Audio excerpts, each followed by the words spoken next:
जी नमस्कार, स्वागत है दोस्तों आपका अपने यूट्यूब चैनल हिंदी परीक्षा इसके पर। तो आज की इस वीडियो में हम लोग फिर से बात करेंगे एक इम्पोर्टेंट प्रश्न है, वाक्य का स्वरूप स्पष्ट करते हुए वाक्य की संरचना के बारे में बताइए।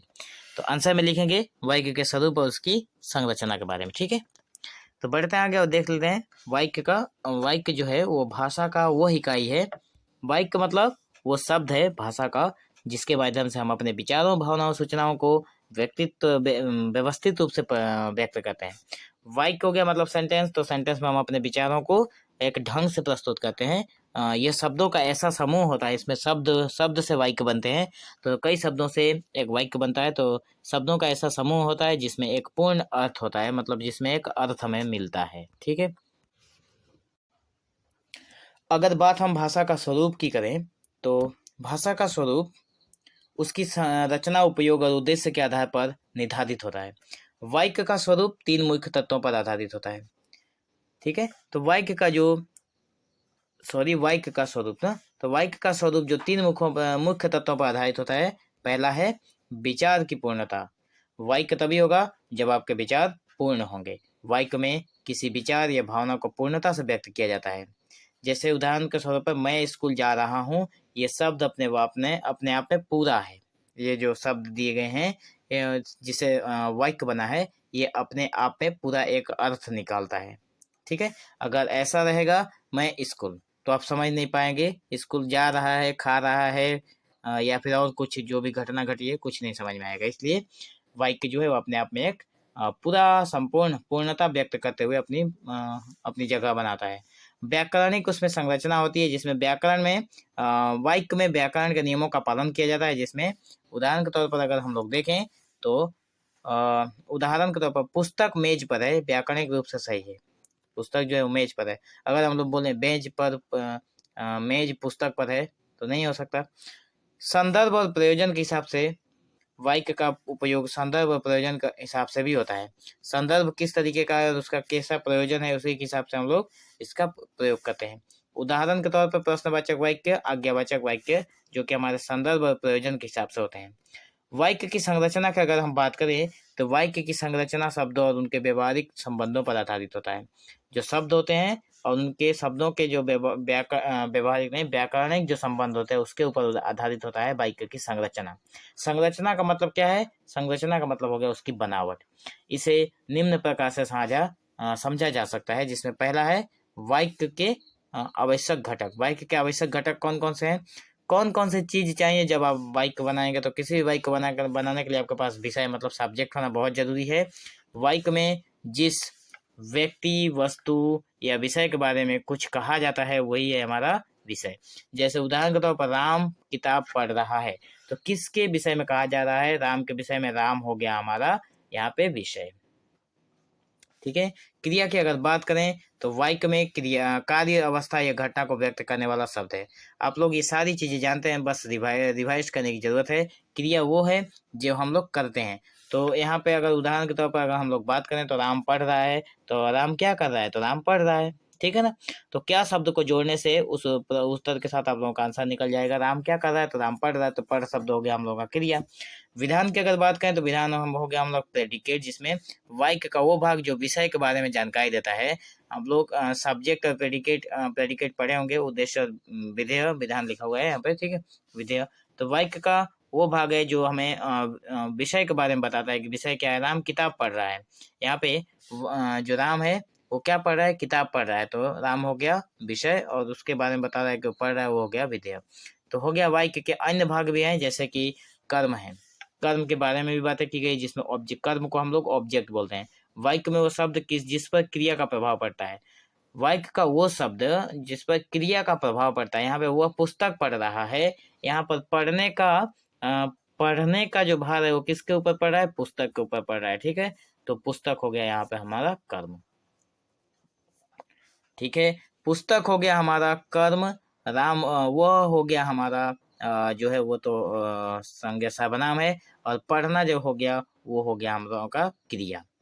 ठीक है, तो अगर बात करें विशेषण की तो वाक्य में किसी शब्द की विशेषता बताने वाले शब्द को हम लोग बोलते हैं विशेषण। ठीक है, किसी भी शब्द की अगर विशेषता बताएं तो वो हमारा होगा विशेषण, जिसमें वो सुंदर चित्र बना रहा है। यहाँ पे चित्र तो ठीक है, लेकिन जो सुंदर बना रहा है, सुंदर शब्द जो है वो हो गया हम लोगों का यहाँ पे विशेषण।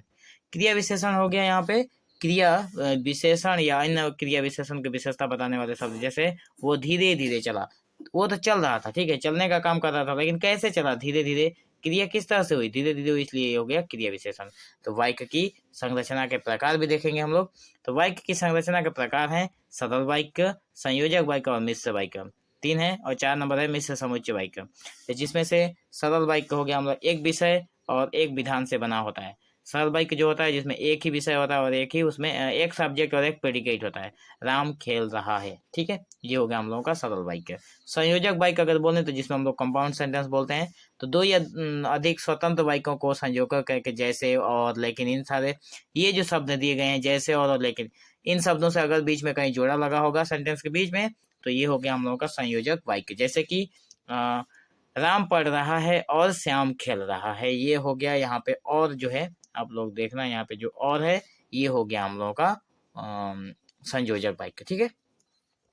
अगर हम लोग बात करें मिश्र वाक्य की, तो मिश्र वाक्य में हम लोगों के हमारे सामने आता है कॉम्प्लेक्स सेंटेंस, जिसमें बताया गया है एक मुख्य वाक्य होता है और एक या उससे अधिक वाक्य उसी वाक्य पर आश्रित होते हैं, मतलब उसी वाक्य के सहारे चलते हैं। जैसे कि उदाहरण के तौर पर अगर हम लोग बात करें, तो जब वह आया तब मैं सो रहा था, तो तब मैं सो रहा था, कब आप सो रहे थे, जब वह आया था। अगर अब हम ऐसे सोचेंगे कि तब मैं सो रहा था, इस वाक्य का अपने आप में कोई वैल्यू नहीं है, आप तो तब सो रहे थे।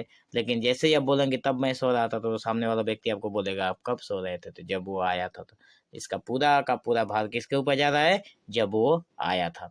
मिश्र समुच्चय वाक्य की अगर बात करें तो इसमें बताया गया है कि कंपाउंड कॉम्प्लेक्स सेंटेंस, जिसमें इसमें 2 या अधिक मुख्य वाक्य और एक या उससे अधिक वाक्य पर आश्रित होते हैं। जैसे राम पढ़ रहा है, लेकिन जब श्याम आया तो वो खेलने चला गया, ठीक है। अगर हम बात बोले वो खेलने चला गया, तो वो खेलने चला गया, ठीक है। लेकिन जब शाम आया तो वो खेलने चला गया, कब, जब राम पढ़ रहा था। राम तो पढ़ रहा था, लेकिन जब शाम आया तो वो खेलने चला गया। यहाँ पे बताया गया है कि इसमें 2 या अधिक मुख्य वाक्य होंगे और एक या अधिक, मतलब इस वाक्य में होता क्या है, मिश्र समुच्चय वाक्य मतलब एक वाक्य इसमें जो होगा वो आश्रित होगा, लेकिन इसमें मुख्य 2 होंगे, ठीक है। तो मुख्य 2 होंगे, तो इसमें आश्रित कौन सा है, वो खेलने चला गया। कौन खेलने चला गया, राम खेलने चला गया, कब, जब, लेकिन जब शाम आया तब। अच्छा, आशा करता हूँ आप लोगों को समझा पाया हूँ, ठीक है। वाक्य के प्रकार के अगर उद्देश्य के आधार पर अगर हम लोग बात करें, तो इसमें विधेय जो है डिक्लेरेटिव सेंटेंस, इसमें तथ्य जो होते हैं, जो जानकारी होती है, कथन प्रकट करता है। जैसे मैं बाजार गया। प्रश्नवाचक जो इंटरोगेटिव सेंटेंस होते हैं, उसमें कहता है किसी प्रश्न को व्यक्त करता है। तो यहाँ पे जो है वो प्रश्न को जब व्यक्त करेगा तो सेंटेंस इस कदर होगा कि तुम कहाँ जा रहे हो, तो इस सेंटेंस में आप लोग लास्ट में देखो क्वेश्चन मार्क लगा हुआ है। अज्ञातवाचक अगर हम लोग वाक्य की बात करें, इंपरेटिव सेंटेंस, जैसा कि आप लोग जानते हैं, तो आज्ञा, निवेदन या आदेश प्रकट करना। जैसे दरवाजा बंद कर दो, दरवाजा बंद कर दो एक आदेश हुआ, ठीक है। विस्मयादिबोधक वाक्य जो होते हैं, जिसमें आप लोगों को बताया जाता है एक्सक्लेमेटरी सेंटेंस, जिसमें आश्चर्य होता है, खुशी होता है, दुख होता है, दुख व्यक्त करते हैं, जिसमें अरे वाह कितनी सुंदर तस्वीर है, यहाँ पे अरे वाह, वह जो शब्द है अरे वाह, ये हो गया हम लोगों का खुशी की बातें। और ये ऊपर वाला एक लाइन जो विधान वाक्य लिखा हुआ था, इसमें हम लोग ये पॉजिटिव सेंटेंस है, ठीक है। पॉजिटिव सेंटेंस में हम लोग का अंत में क्या होता है, दाढ़ी होता है, और वो भी कोमा भी है, ठीक है। जैसे मैं बाजार गया। तो आप अगर इंग्लिश में अगर आपने सेंटेंसेस पढ़ रखा है कॉम्प्लेक्स कंपाउंड, तो ये सारी चीज़ें आप लोगों के लिए सहज है। निष्कर्ष के तौर पर हम लोग बात करेंगे कि वाक्य विचारों और भावनाओं को व्यक्त करने का सबसे सशक्त माध्यम है। वाक्य के माध्यम से ही हम लोग अपने विचारों को व्यक्त करते हैं, भाषा के सहारे। वाक्य की संरचना और उसके विभिन्न प्रकार भाषा को प्रभावी और व्यवस्थित तरीके से समझने और उपयोग करने में सहायक होते हैं। एक अच्छे वाक्य में विषय, क्रिया और विधान का समुच्चय संतुलन होता है। तो हम आशा करते हैं कि आपको ये वीडियो पसंद आया है। अगर वीडियो अच्छा लगा हो तो चैनल के साथ जरूर बने रहें। मिलते हैं तब तक के लिए नेक्स्ट वीडियो में। वीडियो को अंत तक देखने के लिए आपका बहुत बहुत दिल से धन्यवाद।